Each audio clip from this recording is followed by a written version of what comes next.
Shalom Bapak Ibu, selamat pagi. Hari ini saya mengajak kita untuk mengawali aktivitas kita dengan bersaat teduh. Sebelum kita mendengar dan merenungkan firman Tuhan, mari kita bersatu dalam doa. Bapa kami yang di surga, kami sungguh bersyukur untuk segala kebaikan Tuhan dalam hidup kami. Kami percaya juga pagi hari ini Tuhan masih memberikan kesempatan bagi kami untuk melaksanakan firman Tuhan. Terutama ya Bapa, di pagi hari ini kami siap mendengarkan firman-Mu sebagai pedoman di dalam kehidupan kami, sehingga apa yang kami kerjakan hari ini tidak menyimpang dari kebenaran firman-Mu. Berkata-katalah ya Tuhan, karena kami siap mendengarkannya. Hanya di dalam nama Tuhan Yesus dan juga tuntunan Roh Kudus kami berdoa. Amin. Firman Tuhan hari ini akan saya bacakan dari Yakobus 1 ayat yang ke-21. Demikian firman Tuhan. Sebab itu buanglah segala sesuatu yang kotor dan kejahatan yang begitu banyak itu, dan terimalah dengan lemah lembut firman yang tertanam di dalam hatimu, yang berkuasa menyelamatkan jiwamu. Demikian jawab bacaan firman Tuhan. Berbahagialah bagi kita yang mendengar dan memeliharanya dalam kehidupan kita. Amin. Adapun tema renungan kita pagi hari ini, gampang menular. Apa yang gampang menular itu Bapak Ibu? Bahwa kita tahu ternyata kebiasaan buruk itu lebih gampang menular atau lebih mudah menular dibanding kebiasaan baik.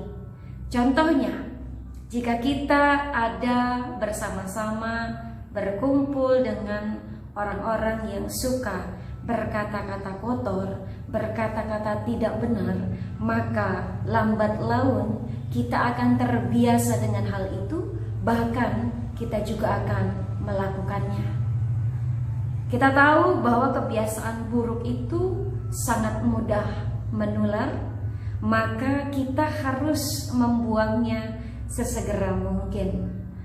Dalam Alkitab tercatat di Bilangan pasal yang ke-33 ayat 50 sampai 56. Ketika Tuhan menyuruh Musa mengusir seluruh penduduk Kanaan sebelum bangsa Israel masuk ke negeri itu.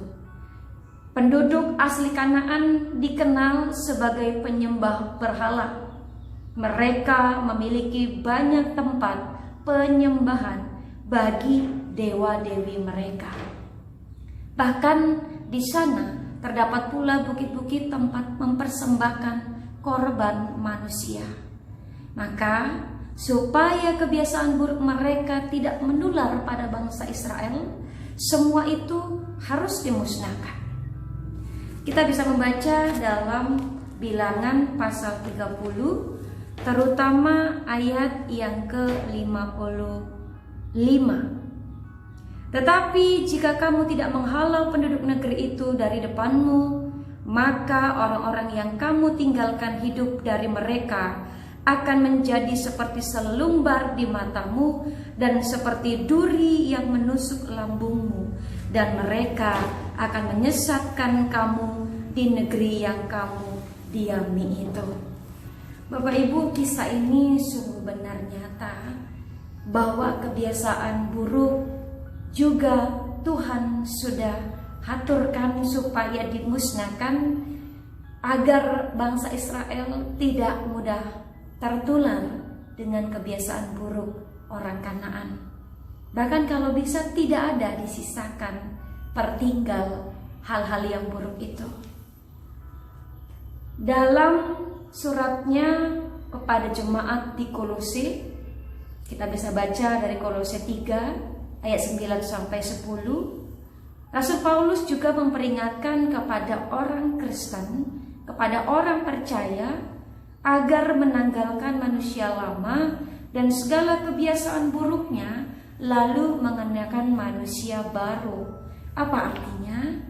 Bahwa di dalam Alkitab kita percaya firman Tuhan selalu membarui kehidupan orang Kristen. Setiap kita tidak bisa dipungkiri juga memiliki kebiasaan buruk. Tetapi itu tidak menjadi alasan bahwa kita harus tetap tinggal pada kondisi yang buruk itu.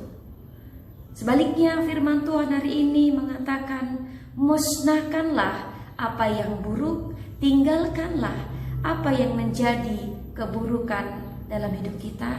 Jangan sampai itu kita tularkan kepada orang lain. Atau bahkan ketika kebiasaan buruk dapat merusak kebiasaan yang baik, maka itu semua menjadi persoalan berat bagi kita.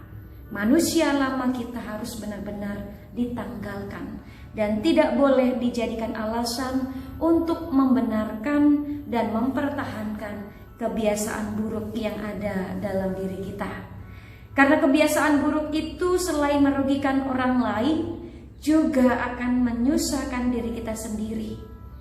Bapak Ibu jemaat kekasih Kristus, apapun kebiasaan buruk yang kita miliki hari ini, maka harus kita tinggalkan dan juga musnahkan. Sebaliknya, berjuanglah untuk melakukan hal-hal kebaikan. Buanglah yang jahat, tetapi perjuangkanlah hal-hal yang baik. Ketika kita bisa mengubahnya, kita harus memiliki rasa kemauan terlebih dahulu. Masalahnya, ketika kita tidak mau mengambil resiko keluar dari zona nyaman kita.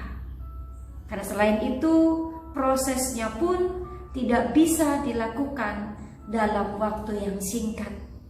Kita memerlukan waktu dan proses yang cukup panjang, serta tuntunan bimbingan Roh Kudus untuk menjaga kita dari segala pikiran dan perbuatan negatif, untuk mampu melepaskan diri dari kebiasaan buruk.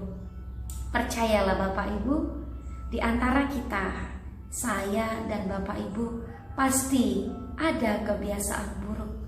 Tetapi sekali lagi, itu tidak menjadi alasan untuk kita kembangkan, kita tinggal dalamnya dengan begitu lama, atau bahkan menularkannya kepada orang lain.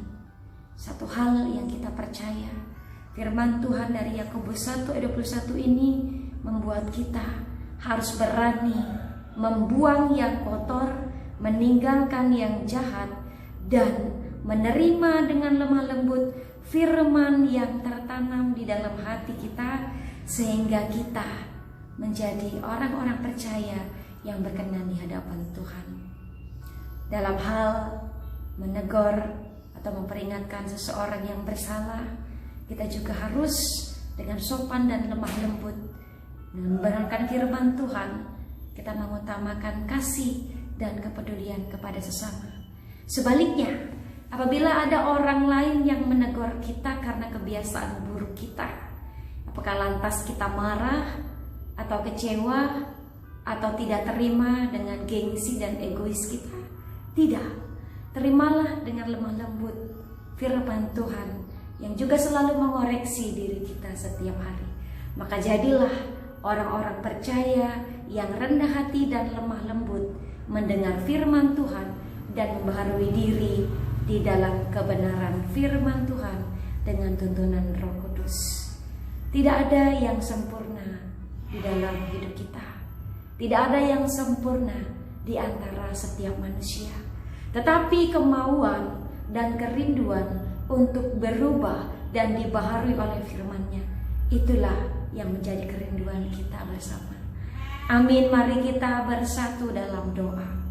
Bapa kami yang di surga, ajari kami selalu ya Tuhan, untuk bersikap rendah hati dan lemah lembut, menerima firman-Mu yang tertanam di dalam hati kami, sehingga membaharui hidup kami, dan juga agar kami dapat meninggalkan perbuatan-perbuatan buruk kami, kebiasaan buruk kami yang sungguh menyusahkan dan merugikan tidak hanya diri kami, juga orang-orang di sekitar kami.